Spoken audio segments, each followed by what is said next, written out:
جہاں جہاں کتاب میں ایسی لائن اور 1 2 3 آنورڈز جو بھی آتے ہیں وہ کہلاتے ہیں حاشیہ.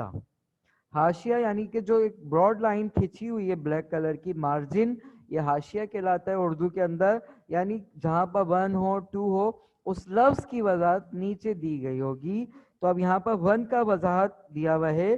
ان الفاظ میں قرآن مجید کی سورہ دہر کی آیت نمبر 8 کی طرف اشارہ کیا گیا ہے. مزید تفصیل کے لیے سورہ کی تفسیر کا مطالعہ کیجیے. پدر باپ کو کہتے ہیں. اگلا شعر پڑھ رہا ہوں. پدر کے گھر سے رخصت ہو کے زہرا اپنے گھر آئیں. توکل یعنی اللہ تعالیٰ پر بھروسہ رکھنا، اللہ تعالیٰ کو سب کچھ مان لینا، حاجت روا مان لینا. توکل کے خزانے دولت مہر و وفا لائیں. جہیز ان کو ملا جو کچھ شہنشاہ دو عالم سے، ملا ہے درس ہم کو سادگی کا فخر آدم سے. متاع دنیاوی، متاع یعنی دنیا کا جو بھی ساز و سامان ہے اس کو کہتے ہیں. متاع دنیاوی جو حصہ زہرا میں آئی تھی، کھجور کھردرے سے باندھ کی ایک چارپائی تھی. باندھ رسی کو کہتے ہیں، چارپائی پلنگ. مشقت عمر بھر کرنا جو لکھا تھا مقدر میں، ملی تھی چکیاں 2 تاکہ آٹا پیس لیں گھر میں. گھڑے مٹی کے 2 تھے اور ایک چمڑے کا گدا تھا. نہ ایسا خوش نما تھا یہ، نہ بزیب اور بھدا تھا. بھرے تھے اس میں روئی کی جگہ پتے کھجوروں کے. یہ وہ سامان تھا جس پر جانو دل قرباں حوروں کے. وہ زہرا جن کے گھر تسنیم و کوثر کی تھی ارزانی، ملی تھی مشق ان کو تاکہ خود لایا کریں پانی. ملا تھا فقر و فاقہ ہی مگر اصلی جہیز ان کو، کہ بخشی تھی خدا نے جبین سجدہ ریز ان کو. ٹھیک ہے، یہ نظم ہے کتاب میں آپ کی حضرت فاطمہ کی رخصتی جو شاہنامہ اسلام سے لی گئی ہے. مرکزی خیال، سب سے پہلی اہم ترین بات جو اس نظم کے حوالے سے آپ کا بورڈ میں سوال بنے گا، سوال نمبر 4، مرکزی خیال کیا لکھنا ہوگا؟ دیکھیں آپ سے پرچے میں بھی کہتا ہے شاعر کا تعارف اور مرکزی خیال، 2 چیزیں. 8 نمبر کا سوال ہوتا ہے، شاعر کا نام لکھنا ہے، صرف نام بھی لکھ دیں تو بھی 2 نمبر مل جائیں گے. اگر آپ یہ بھی لکھ دیں کہ نظم حضرت حفیظ جالندھری کی ہے، یہ شاہنامہ اسلام سے لی گئی ہے. شاہنامہ اسلام کی 4 جلدیں، حفیظ ہمارے قومی ترانے کے خالق ہیں. بھائی اتنا انٹروڈکشن شاعر کا یا تعارف جو ہے کافی ہوتا ہے. 2 نمبر نام لکھنے پہ بھی مل جائیں گے، 2 لائنیں لکھنے پر بھی مل جائیں گے. آپ 1 پیج لکھیں، 2 پیج لکھیں، پھر وہ بات نہیں ہے. جتنی ریکوائرڈ ہے وہ ہونا چاہیے. ہاں مرکزی خیال بورڈ یہ کہتا ہے کہ 7 سے 8 سطر یعنی لائنیں لکھی ہیں تو وہ اپلیکیبل ہے، ورنہ خلاصہ کنسیڈر ہوگا. نمبر تو خیر مل ہی جاتے ہیں. ٹھیک ہے، اب مرکزی خیال کیا ہوگا؟ وہ یہ کہ اسلام، دیکھیں مرکزی خیال بتا رہا ہوں میں، اسلام ایک عالمگیر دائمی مذہب ہے. وہ اپنے ماننے والوں کو مشکلات میں نہیں ڈالتا. ٹھیک ہے، اسلام نے ہمیں زندگی گزارنے کا سلیقہ طریقہ دیا، اور ہمارے نبی کریم صلی اللہ علیہ وسلم کی ذات خود اسوہ حسنہ جسے ہم سیرت کہتے ہیں، سیرت النبی کہتے ہیں، کی شکل میں ہمارے پاس موجود ہے. رسول اکرم صلی اللہ علیہ وسلم 2 جہاں کے تاجدار ہیں. اللہ نے کائنات ان کے لیے تخلیق کیے. اس نظم میں رسول اکرم صلی اللہ علیہ وسلم کی لخت جگر حضرت فاطمہ رضی اللہ عنہا خاتون جنت کی رخصتی کے حوالے سے جو شاعر نے نقشہ پیش کیا ہے. آپ صلی اللہ علیہ وسلم چاہتے تو بحکم خدا حضرت فاطمہ رضی اللہ عنہ کو دنیا جہاں کی نعمتیں دے سکتے تھے، لیکن نبی کریم صلی اللہ علیہ وسلم نے، چونکہ اسلام ہمارے لیے سختی نہیں چاہتا، بار بار یہ لفظ استعمال کر رہا ہوں، تو نبی کریم صلی اللہ علیہ وسلم نے بھی ہمارے لیے سختیاں نہیں چاہیں. یعنی ہم بلا وجہ جو ہے اس میں پڑ جائیں، مشقت میں پڑ جائیں کہ بیٹی کی شادی ہے تو یہ قرضہ کر لیں وہ کر لیں. ایسا نہیں ہے. اسلام ہمیں سادگی کا درس دیتا ہے، اور نبی کریم صلی اللہ علیہ وسلم کی لخت جگر خاتون جنت حضرت فاطمہ رضی اللہ عنہ کی شادی نہایت سادگی سے ہوئی. یہ وہ شادی ہے کہ جس پر حوریں قربان ہیں، اور حضور اکرم صلی اللہ علیہ وسلم نے دنیاوی ساز و سامان جیسے آج ہمارے ہاں شادی بیاہ میں دیا جاتا ہے، اپلائنسز وغیرہ، فضول رسمیں اور یہ ساری چیزیں، اسلام اس سب کی قطعی نفی کرتا ہے، منع کرتا ہے. اور ہمیں نبی کریم صلی اللہ علیہ وسلم نے شادی کے ذریعے سادگی کا درس دیا ہے. ہم بلا وجہ جو ہے فرسودہ رسم و رواج میں نہ پڑیں، قرضہ نہ کریں، ایسا کی کوئی رسم نہ اپنائیں جو ہمارے لیے جو ہے مشکلات کا باعث بنے. تو اس نظم میں صرف یہی بتانا ہے آپ سب کو کہ سادگی کا درس ملتا ہے. آپ صلی اللہ علیہ وسلم نے چند چیزیں جو ہیں، جس میں 2 مٹی کے گھڑے، ایک پانی بھرنے کا مشکیزہ، ایک پلنگ چارپائی جس میں کوئی میٹرس فارم نہیں تھا بلکہ کھجور کے پتے جو ہے وہ بھرے ہوئے تھے، یہ کل جہیز ہے خاتون جنت کا. ٹھیک ہے، یہاں تک جو ہے یہ اس طرح سے آپ کو اپنے لفظوں میں مرکزی خیال بتانا ہے، اور اس میں جو ہے کوئی اتنی مشکل نہیں ہے اس کے مرکزی خیال میں. ٹھیک ہے، یہاں تک کوئی بات سمجھ میں نہ آئی ہو تو پوچھیں مرکزی خیال تک. تمام کو سمجھ میں آ گیا مرکزی خیال کیسے لکھنا ہے، شاعر کا حوالہ کیسے لکھنا ہے؟ جی، اینی کوشچن آپ کی طرف سے، کسی کی بھی طرف سے مرکزی خیال کے حوالے سے؟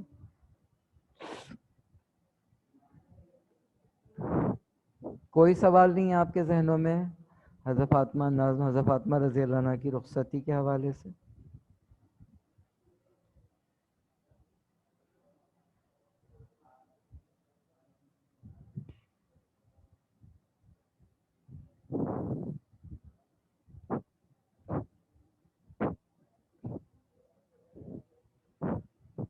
چلیں میں آپ کو بتاتا چلوں کچھ نظم کے حوالے سے، کچھ حضرت فاطمہ کے حوالے سے.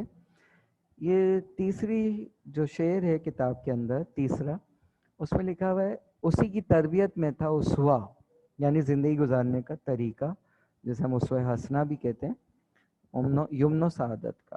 دیکھیں حضور اکرم صلی اللہ علیہ وسلم کو حضرت امام حسین رضی اللہ عنہ کے بارے میں ان کے بچپن میں ہی بتا دیا گیا تھا کہ وہ کربلا میں شہید ہوں گے. اسی طرح امام حسن رضی اللہ عنہ کے بارے میں بھی بتا دیا گیا تھا کہ آپ کا یہ نواسہ جو ہے 2 قوموں 2 خاندانوں کے درمیان جو ہے صلح کرائے گا، ایک بڑی جنگ کے خاتمے سے بچائے گا. تو یہ اسوہ یمن سعادت، اسی کا گھر. یعنی روایت ہے کہ ایک موقع پر آپ صلی اللہ علیہ وسلم نے حضرت فاطمہ، حضرت علی اور حسنین کریمین کو ایک چادر میں لیا اور فرمایا یا اللہ یہ میرے اہل بیت ہیں، میں ان سے راضی ہوا، تو بھی ان سے راضی ہو جا، اور جو ان سے بغض رکھے، حسد رکھے، دشمنی رکھے، اللہ بھی ان سے بغض، حسد اور دشمنی رکھے. تو جیسے کہ ہم سب جانتے ہیں کہ آپ صلی اللہ علیہ وسلم خاتم النبیین ہیں، آپ کے بعد کوئی نبی دنیا میں نہیں آئے گا، نبوت کا سلسلہ آپ پر ختم ہو گیا. یعنی کہ حضرت محمد صلی اللہ علیہ وسلم کی اولاد نرینہ یعنی بیٹے وہ بچپن ہی میں انتقال کر گئے. اب جو اہل بیت یا گھرانہ کہلاتا ہے وہ حضرت فاطمہ کے گھرانے کو جو ہے وہ ہم اہل بیت کہتے ہیں. ٹھیک ہے، اب یہاں پر جیسے فقر و فاقہ یا توکل، اس کے بارے میں بتاتا چلوں ان لفظوں کے حوالے سے کہ کس قدر آپ کے اوصاف ہیں، آپ کی جو صفات ہیں حضرت فاطمہ کی، وہ یہ کہ ایک موقع پر کچھ کنیزیں، ایک جنگ میں کنیزیں ملازمہ جیسے خادمہ ہوتی ہیں عورتیں، وہ قیدی بن کر آئیں. قیدی بن کر آئیں. حضرت فاطمہ رضی اللہ عنہ فرماتی ہیں حضرت علی سے کہ جائیے حضور سے یعنی بابا جان سے کہیے کہ کنیز خادمہ ایک ملازمہ مجھے بھی دے دیں تاکہ مجھے بھی کام کاج میں ہاتھ بٹانے میں آسانی ہو جائے. حضرت علی کرم اللہ وجہ گئے اور بارگاہ رسالت میں کھڑے رہے، اور کوئی مدعا یعنی جو بھی آپ کے تھا گوش گزار کرنا وہ نہیں کیا، آپ تشریف لے آئے، واپس آ گئے. دوسرے دن بھی گئے، حضرت علی اسی طرح کھڑے رہے بارگاہ رسالت مآب صلی اللہ علیہ وسلم میں، لیکن اپنا مدعا جو حضرت فاطمہ کا تھا وہ بتایا نہیں. دوسرے دن بھی آ گئے، اسی طرح تیسرا دن آیا، حضرت علی کرم اللہ وجہ پھر تشریف لے گئے اور کھڑے رہے. حضور اکرم صلی اللہ علیہ وسلم نے خود دریافت کیا، اے علی کیا ماجرا ہے، تم 3 دن سے آ رہے ہو، کچھ کہنا چاہتے ہو کہہ نہیں پا رہے. حضرت علی گویا ہوئے یا رسول اللہ صلی اللہ علیہ وسلم. فاطمہ فرماتی ہیں کہ جنگ میں جو خادمہ یعنی عورتیں قیدی گرفتار ہو کر آئی ہیں ان میں سے ایک ملازمہ کے طور پر مجھے بھی دے دی جائے. حضور اکرم صلی اللہ علیہ وسلم اس موقع پر آپ دیدہ ہو گئے، آنکھوں میں آنسو ہو گئے، آنسو آ گئے، اور فرمایا اے علی فاطمہ سے کہو جیسے وہ گھر کے کام کاج کیا کرتی ہیں ویسے ہی کیا کریں، ان عورتوں کی ان سے زیادہ گھرانوں میں جو ہے وہ ضرورت ہے۔ تو فاطمہ رضی اللہ عنہ سے یعنی کہ حضرت علی کو جو ہے وہ منع کر دیا کہ کوئی خادمہ نہیں دی جائے گی۔ دوسری طرف ہم دیکھتے ہیں کہ رسول خدا صلی اللہ علیہ وسلم نے حضرت فاطمہ رضی اللہ عنہ کو اس موقع پر تسبیح فاطمہ عنایت کی، یعنی جو نماز میں ہر نماز میں فرض کے بعد ہم جو تسبیح پڑھتے ہیں یعنی 33 مرتبہ سبحان اللہ، 33 مرتبہ الحمدللہ اور 34 مرتبہ اللہ اکبر، تو یہ وہی تسبیح فاطمہ رضی اللہ عنہا ہے جو رسول اکرم صلی اللہ علیہ وسلم نے اس موقع پر جو حضرت فاطمہ کو عطا کی تھی۔ ٹھیک ہے، تو حضرت فاطمہ رضی اللہ عنہ نے خود محنت مشقت کی، پانی بھر کر مشکیزوں میں خود لایا کرتی تھی، جیسے شولڈر کھوے جسے ہم بازو کہتے ہیں چھل گئے تھے، چکی پیستے پیستے ہاتھوں میں آپ کے گڑھے پڑ گئے تھے، چھالے پڑ گئے تھے۔ روایت ہے کہ ایک موقع پر حضرت ام کلثوم رضی اللہ عنہ آپ کی بارگاہ میں آ رہی تھیں، سوچا کہ فاطمہ کی بھی خیریت لے چلوں، تو حضور صلی اللہ علیہ وسلم کے گھر یا حجرے سے پہلے حضرت فاطمہ کا گھر یا حجرہ آتا تھا، تو حضرت ام کلثوم نے پردہ جو پڑا ہوا تھا، ایسے آج کل کے پردے نہیں بلکہ بوری یا ٹاٹ جو جھوٹ یا پٹسن کی ہوتی ہے اس کا پردہ پڑا ہوا تھا، اور جگہ جگہ سے پھٹا ہوا تھا، سوراخ تھے، پیوند لگا ہوا تھا، تو حضرت نے ام کلثوم نے اس میں سے جھانکا، دیکھتی ہیں کہ پردے میں سے کہ چکی جو ہے اسی طرح سے چل رہی ہے، چلانے والا نظر نہیں آ رہا، آٹا پس پس کر گر رہا ہے، اور اسی طرح جو ہے وہ جھولا جس میں حسین کریمین آرام فرمائے اسی طرح سے ہل رہا ہے، ایک ہاتھ میں حضرت فاطمہ کے جھولے کی رسی ہے، ایک ہاتھ میں حضرت فاطمہ کے چکی کا پٹ ہے جو وہ چلا رہی ہیں، دونوں کام ہو رہے ہیں اور کوئی چلانے والا نظر نہیں آ رہا۔ آپ حضور صلی اللہ علیہ وسلم کی بارگاہ میں گئے اور ماجرا بیان کیا، اس موقع پر بھی آپ صلی اللہ علیہ وسلم آپ دیدہ ہوئے۔ جبریل امین المختصر یہ کہ جبریل امین تشریف فرما ہوئے فرمایا یا رسول اللہ صلی اللہ علیہ وسلم فاطمہ تھک گئی تھی، سو گئی تھیں، تو اللہ تعالیٰ نے مجھے یہ دونوں کام کرنے کے لیے بھیج دیا، یعنی اب میں جو ہے جھولا بھی چلا رہا ہوں اور آٹا بھی پیس رہا ہوں، تو دونوں کام جو ہے اللہ کا مقرر فرشتہ یعنی حضرت جبریل امین جو ہے وہ کر رہے ہیں۔ اسی طرح صبر و قناعت توکل کا یہ عالم ہے، اللہ پر بھروسہ، کہ رمضان کا مہینہ آیا اور جیسے ہی افطار کا وقت ہوا، دروازے پر فقیر نے صدا لگائی، آواز لگائی کہ راہ خدا میں دے دو۔ حضرت فاطمہ رضی اللہ عنہ افطار کے وقت بیٹھی ہیں دسترخوان پر، اور جو کچھ بھی افطار کا اہتمام ہے وہ سب اٹھا کر فقیر کو دے دیا، اور جو کچھ کھجور اور پانی تھا تناول فرما لیا، یعنی روزہ افطار کر لیا۔ دوسرے دن بھی ایسا ہی ہوا، یعنی فقیر نے صدا لگائی اور افطار کے وقت جو کچھ بھی موجود تھا سیدہ نے وہ سب دے دیا۔ تیسرے دن بھی یہی ماجرا ہوا، اور جو کچھ بھی تھا پانی وغیرہ یا کھجور وہ سب سیدہ نے دے دیے، تو اس طرح توکل یعنی اللہ پر بھروسہ کر کے پانی سے افطار کر لیا۔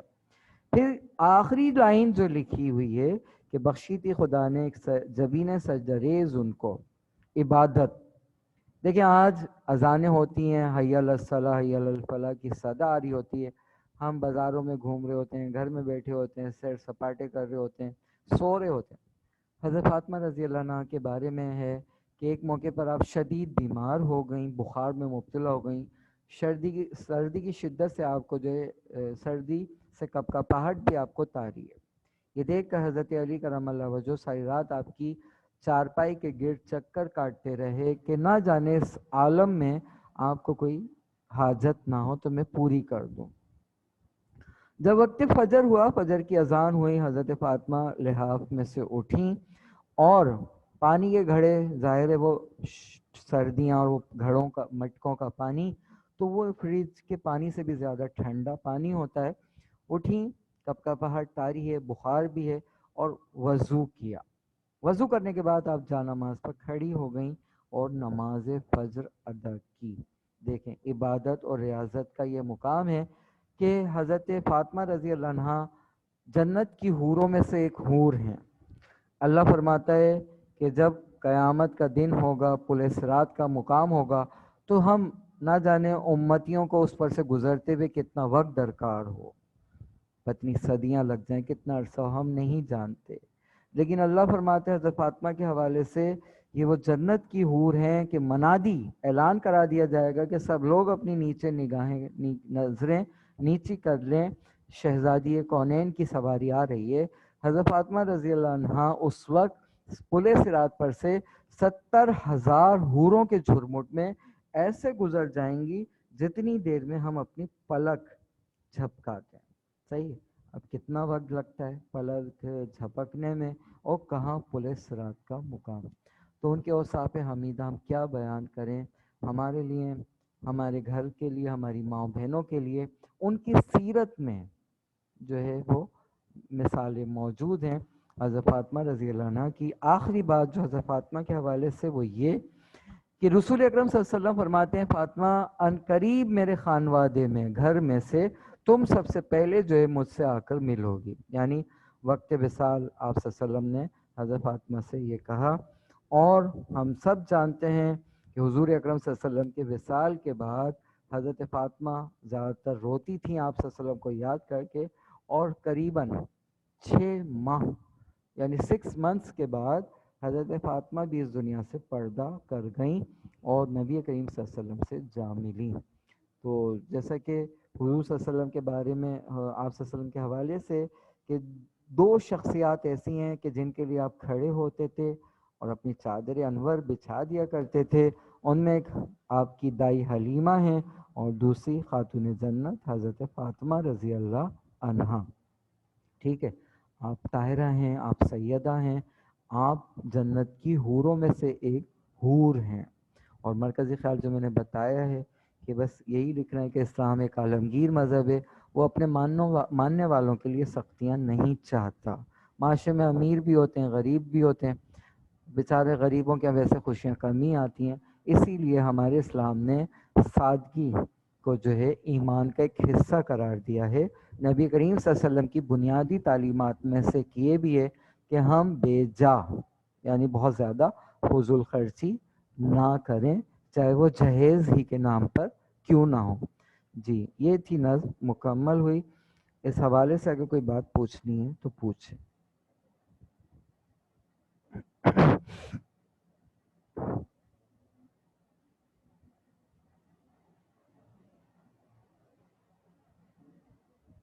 جی اینی کوشچن؟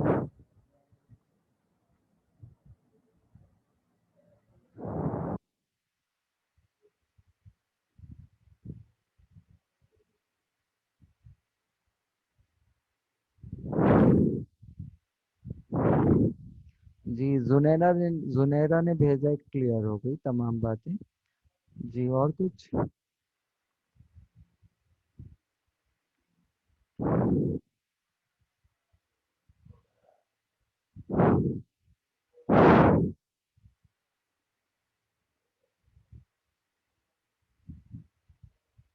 اچھا جی، عمران صاحب، عمران ندیم نے بھیجا ہے، نو سر کلیئر، ٹھیک ہے اوکے۔ اور کوئی کسی کو پوچھنا ہو کسی حوالے سے، سوال کے حوالے سے، بورڈ کے حوالے سے؟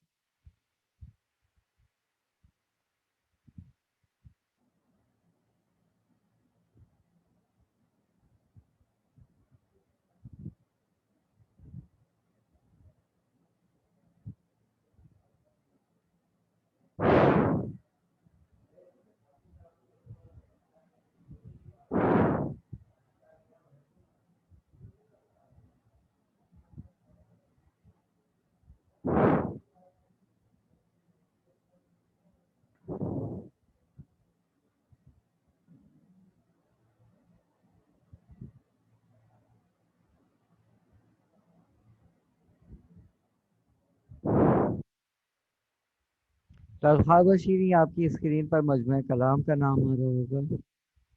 تلخواب شیریں دوبارہ سے دیکھیں، تلخواب شیریں حفیظ علندری کے مجموعہ کلام کا نام ہے، آتا تو نہیں ہے بورڈ میں، پھر بھی نوٹ کر لیں، ٹھیک ہے۔ اس کے بعد ہم اپنا اگلا ٹاپک شروع کرتے ہیں، سبق اسلام میں گداگری کی مذمت۔ جی سبق اسلام میں گداگری کی مذمت، صفحہ نمبر 108، پیج نمبر 108 108۔ یہ بتائیے گداگری کے معنی کیا ہیں؟ اور مذمت کے معنی کیا ہیں؟ جی، گداگری کے معنی کیا ہیں اور مذمت کے معنی کیا ہیں؟ سبق کا نام ہے اسلام میں گداگری کی مذمت۔ مصنف ہیں الطاف حسین حالی۔ نوٹ کر لیجئے تمام چیزیں، نیا سبق شروع کر رہے ہیں ہم۔ اسلام میں گداگری کی مذمت، مصنف الطاف حسین حالی۔ ان کی وجہ شہرت آپ کے اسکرین پر آ رہی ہوگی۔ 3 وجہ شہرت ہیں: اردو کے پہلے تنقید نگار، اردو کے پہلے سوانح نگار، اردو کے پہلے قومی شاعر۔ جی اچھا جی، یہ زنیرہ نعمان نے جواب بھیجا ہے، لوگوں کے آگے ہاتھ پھیلانا، گداگری کے معنی مانگنا۔ ٹھیک ہے، اور کوئی؟ کہ اور کوئی گداگری کے معنی؟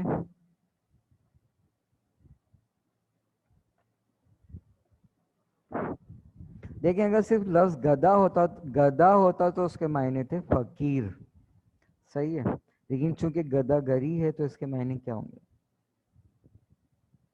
مذمت یعنی روکنا۔ ٹھیک ہے، ٹھیک ہے زنیرہ، آپ کا جواب مذمت کے معنی روکنا، برا بھلا کہنا، روک دینا۔ ٹھیک ہے جی۔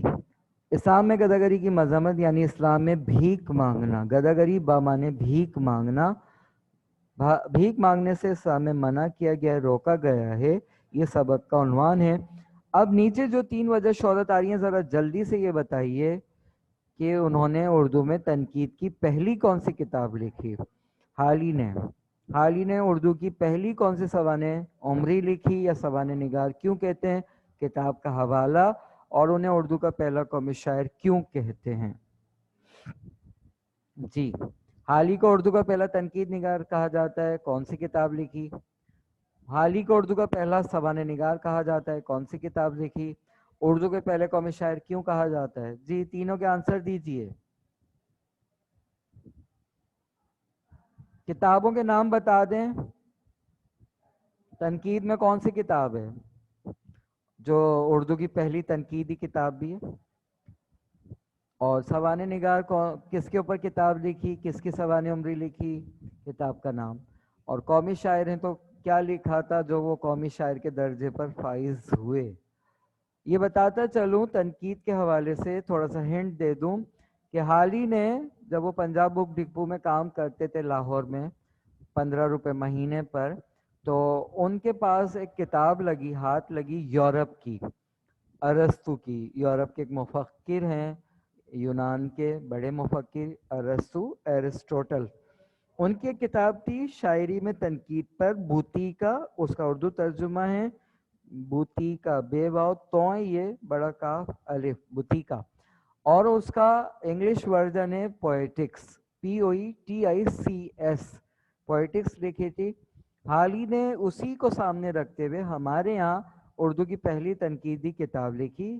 فرسٹ ایئر میں آپ کے ہاں ایک سبق اس کتاب سے شامل تھا، روزمرہ اور محاورہ۔ کتاب کا نام بتا دیں، اتنے میں نے ہنٹ دے دیے کہ حالی کو اردو کا پہلا تنقید نگار کہتے ہیں۔ کتاب کون سی لکھی تھی انہوں نے جو اردو ادب کی پہلی تنقیدی کتاب کہلائی؟ جی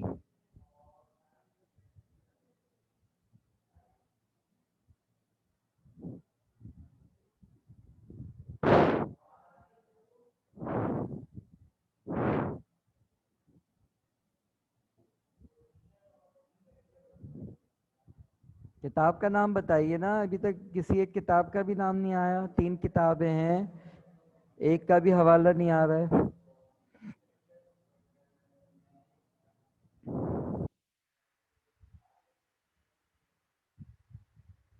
نہیں نہیں، یادگار غالب نہیں، پہلی کتاب، یہ یادگار غالب بات کی ہے، ٹھیک ہے، حالی کی ہے مسورہ، کتاب حالی کی ہے یادگار غالب، لیکن نہیں، اس سے پہلی والی کون سی لکھی تھی؟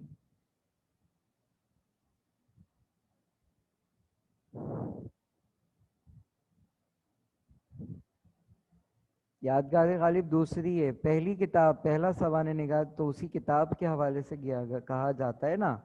وہ کس کی کتاب ہے؟ حالی نے کس پر لکھی ہے وہ کتاب؟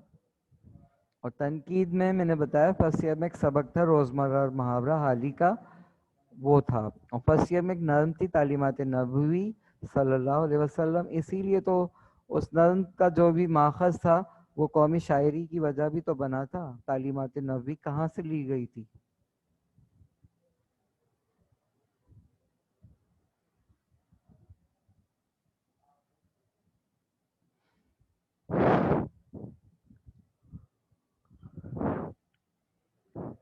جی ابھی تک کسی نے بھی نہیں بتایا۔ یادگار غالب آپ نے بتایا، مسفرہ نے، لیکن اس کے بعد کوئی نام نہیں آ رہا۔ یادگار غالب حالی کی کتاب ہے، سوانح نگار یادگار غالب۔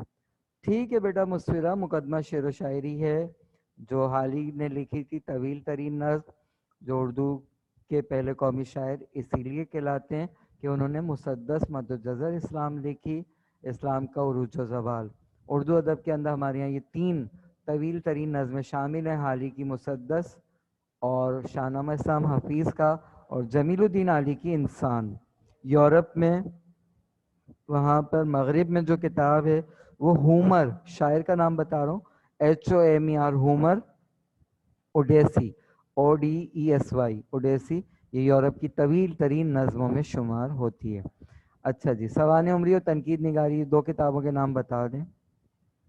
نہیں پتہ؟ لکھ دیں نہیں پتہ تو میں بتا دوں۔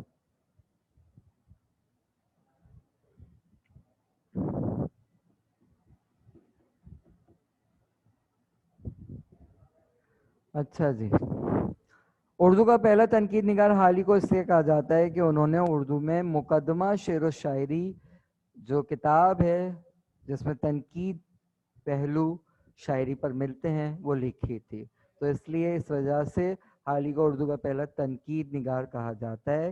کتاب کا نام ہے مقدمہ شعر و شاعری۔ اردو کے پہلے سوانح نگار اس لیے کہے جاتے ہیں کہ انہوں نے سر سید احمد خان کی سوانح عمری لکھی تھی، حیات جاوید۔ ٹھیک ہے، یہ دو کتابیں قومی شاعری پر ان کی مسدس مد و جزر اسلام ہے، تین وجہ شہرت جو ہے وہ آپ کی آ گئی ہیں۔ تو اس طرح ماخوذ از کتاب کا نام آ رہا ہے کلیات حالی حصہ نثر اول۔ کلیات کسے کہتے ہیں یہ بتائیے؟ کلیات کسے کہتے ہیں؟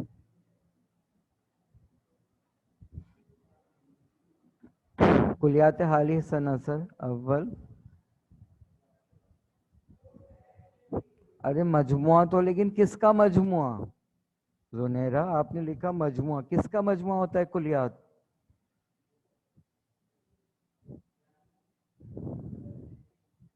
غزل کا یا نظم کا؟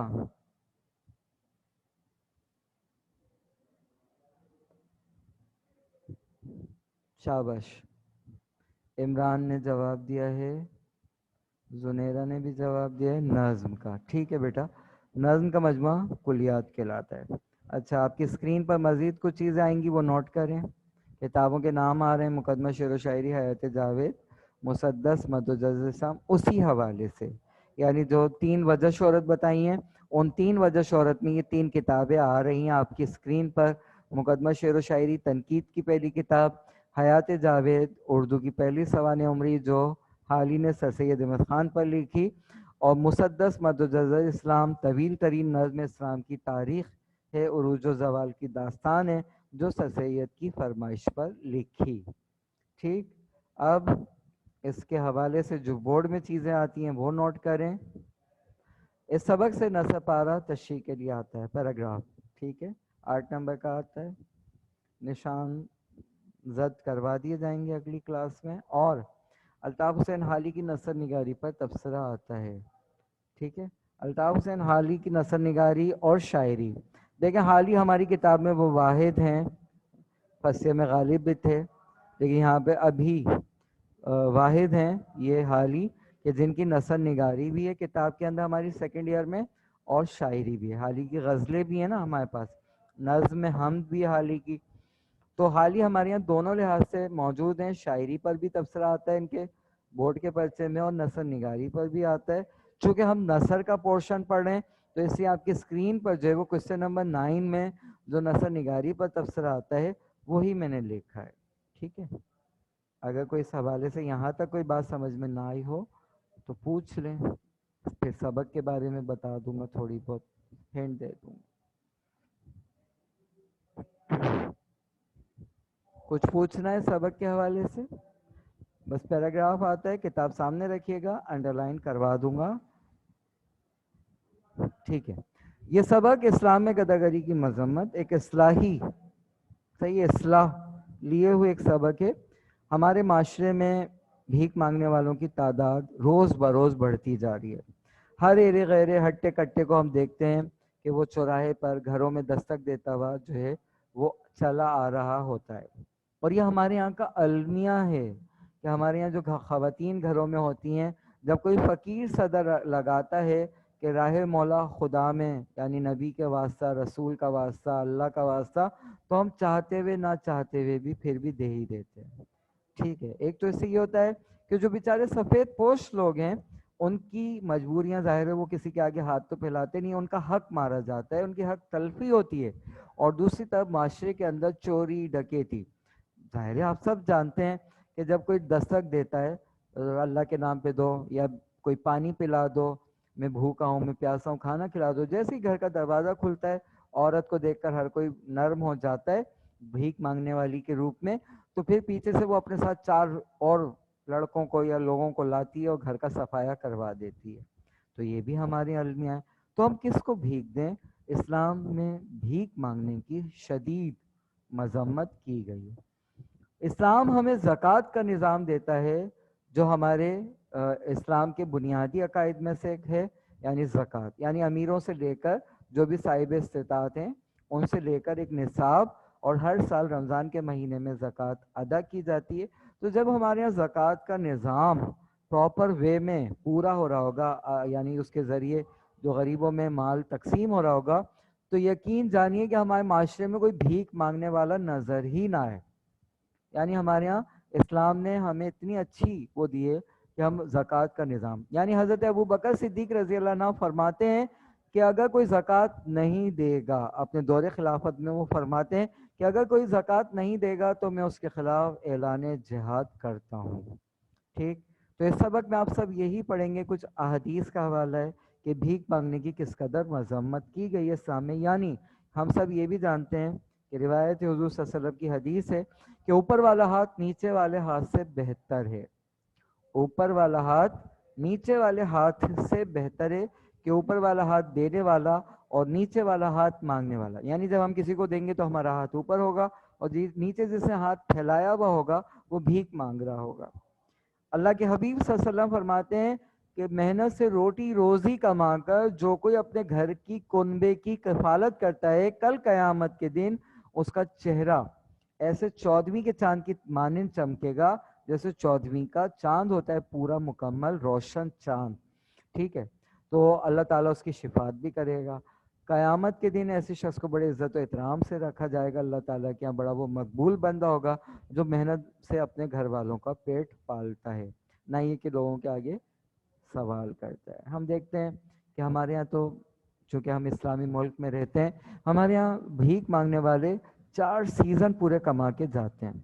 شب برات کا مہینہ قریب 2-3 مہینے بعد آیا جاتا ہے, شعبان میں شب برات میں لوگ حلوہ وغیرہ, تو پنجاب سے سندھ سے جو ہے وہ ایک فقیروں کی پوری تعداد جو ہے وہ چلی آ رہی ہوتی ہے, اور وہ قبرستانوں میں, گھروں کے باہر, چوراہوں پر پورے ڈیرے ڈال کر بیٹھ جاتے ہیں. پھر عید الفطر آ جاتی ہے, رمضان آ جاتا ہے, اسی طرح عید الاضحیٰ, یعنی پورے 4 مہینے 5 مہینے کا سیزن کر کے وہ لوگ جاتے ہیں. تو بیچارے جو سفید پوش ہیں وہ رہ جاتے ہیں. تو یہ چیز ہمارے کو دیکھنی چاہیے اپنے ارد گرد کہ ہم کسی کا حق تلفی تو نہیں کر رہے. جو مجبور ہے ہمیں خود ڈھونڈنا چاہیے کہ کن لوگوں کو, کہ آج دیکھیں کرونا کی وجہ سے کئی بے روزگار ہو گئے, تو یہ بھی ہمیں دیکھنا چاہیے. سبق میں ہم سب کو یہی پڑھیں گے کہ ایک مرتبہ ایک انصاری آپ صلی اللہ علیہ وسلم کی بارگاہ میں آیا اور کہا یا رسول اللہ میری مدد کیجیے. آپ نے کہا تمہارے گھر میں کچھ بھی نہیں ہے. اس انصاری نے کہا یا رسول اللہ ایک کملی یعنی چادر ہے, اسے کچھ اوڑھ لیتا ہوں, بچھا لیتا ہوں, ایک پیالہ ہے جس میں پانی پی لیتا ہوں, کھا پی لیتا ہوں. حضور نے کہا جاؤ گھر جاؤ, وہ دونوں چیزیں میرے پاس لاؤ. وہ شخص گیا اور حضور صلی اللہ علیہ وسلم کی بارگاہ میں وہ دونوں چیزیں دیں. حضور صلی اللہ علیہ وسلم نے وہ دونوں چیزیں صحابہ کے درمیان میں فرمایا کہ کیا کوئی ان کو خریدتا ہے؟ ایک شخص کھڑا ہوا، اس نے کہا یا رسول اللہ میں ایک درہم میں خریدتا ہوں، ایک درہم میں خریدتا ہوں۔ آپ نے تھوڑی دیر رک گئے، پھر دوبارہ یہ کیا سوال، کیا کوئی ان دونوں چیزوں کو ایک درہم سے زیادہ میں خریدتا ہے؟ پھر جو ایک اور شخص کھڑا ہوا، اس نے کہا رسول اللہ میں 2 درہم میں خریدتا ہوں۔ آپ صلی اللہ علیہ وسلم نے اسے 2 درہم لی اور اس کو چادر اور پیالہ دے دیا، اور جو انصاری سوال کر کر آیا تھا اس کو وہ دونوں درہم دی اور کہا ایک کی تو رسی خرید کر میرے پاس لا، اور 1 درہم میں اپنے گھر میں کچھ کھانے پینے کا سامان دیا۔ تھوڑی دیر بعد وہ شخص دوبارہ آیا اور آپ صلی اللہ علیہ وسلم کی بارگاہ میں رسی لے کر آیا۔ حضور صلی اللہ علیہ وسلم نے کلہاڑی اور دستہ اپنے ہاتھ سے ٹھوک کر اسے دیا اور کہا جا، اب میں تجھے 15 دن تک نہ دیکھوں، 15 دن کے بعد آ اور ماجرا مجھے بتا۔ وہ شخص چلا گیا اور آپ نے کہا کہ جنگل میں لکڑیاں کاٹ اور بیچ۔ وہ شخص جنگل میں لکڑیاں کاٹتا رہا، بیچتا رہا۔ جب 15 دن کے بعد آپ صلی اللہ علیہ وسلم کی بارگاہ میں تشریف لایا تو آپ نے پوچھا ہاں بھائی کیا ماجرا ہے، کیا حال ہے؟ اس شخص نے کہا یا رسول اللہ صلی اللہ علیہ وسلم اب میرے پاس گھر میں راشن بھی ہے، کپڑے بھی پہننے کے لیے ہیں، اور یعنی کہ ہر طرح کی خوشحالی آسودگی ہے۔ آپ صلی اللہ علیہ وسلم نے فرمایا کیا یہ بھیک مانگنے سے بہتر نہیں ہے کہ تو لوگوں کے آگے ہاتھ پھیلاتا، کوئی تجھے ترس کھا کر دے دیتا اور کوئی تجھے دھتکار دیتا؟ یقین جان محنت میں بڑی عظمت ہے۔ اسی طرح ایک موقع پر حضرت عمر فاروق رضی اللہ عنہ کے دور خلافت میں ایک شخص بھیک مانگتا ہوا آیا، حضرت عمر فاروق نے اسے کچھ روٹی کھلا دی۔ تھوڑی دیر بعد وہ گھوم پھر کر پھر صدا لگانے آیا کہ اللہ کے نام پر روٹی دے دو۔ حضرت عمر فاروق نے اپنے کارندے کو روانہ کیا اور کہا جاؤ اس کو پکڑ کر لاؤ۔ وہ شخص گیا اور اس فقیر کو پکڑ کر لایا۔ حضرت عمر فاروق نے وہ تمام روٹیاں ایک اونٹ کے آگے ڈلوا دی اور اسے کہا، جو روٹیوں سے جھولی بھری ہوئی تھی اونٹ کے آگے ڈلوا دی، اور اسے کہا کہ معلوم ہوتا ہے کہ تو فقیر نہیں ہے، تاجر ہے۔ یعنی جس گھر میں اگر ایک وقت کا کھانا بھی موجود ہے تو اسے دوسرے وقت کی فکر نہیں کرنی چاہیے۔ یہ ہمیں اسلام کا جو ہے درس ملتا ہے کہ ہمارے پاس اس قدر یعنی توکل یہی ہے کہ ہمارے پاس موجود ہے، پھر بھی ہم اس کو ذخیرہ کر رہے ہیں۔ تو بھیک مانگنے سے بہتر ہے کہ ہم محنت مزدوری سے روٹی کمائیں اور اللہ کو راضی رکھیں۔ تو یہ سبق اسی طرح کا انشاءاللہ اگلی کلاس میں پڑھیں گے، دیکھیں گے، پیراگراف نشان زد کریں گے۔ اگر کوئی سوال پوچھنا ہے تو پوچھئے، وقت ختم ہوا چاہتا ہے۔ جی اینی کوشچن؟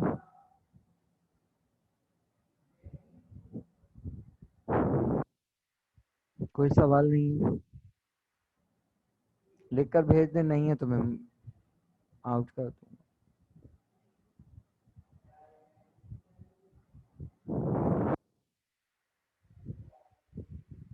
ٹھیک ہے زنیرا، آپ نے 9 لکھ دیا۔ اوکے،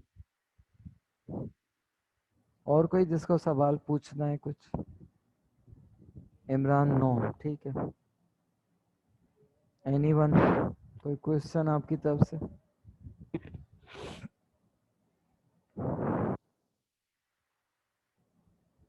اچھا یہ بھی سنتے چلیں کہ سیرت محمدی صلی اللہ علیہ وسلم کی جامعیت کے بعد اگر بورڈ میں دوسرا سبق کوئی ہے امپورٹنٹ، جیسے پیراگراف آتا ہے، تو وہ یہی سبق ہے، اسلام میں گداگری کی مذمت۔ ٹھیک ہے،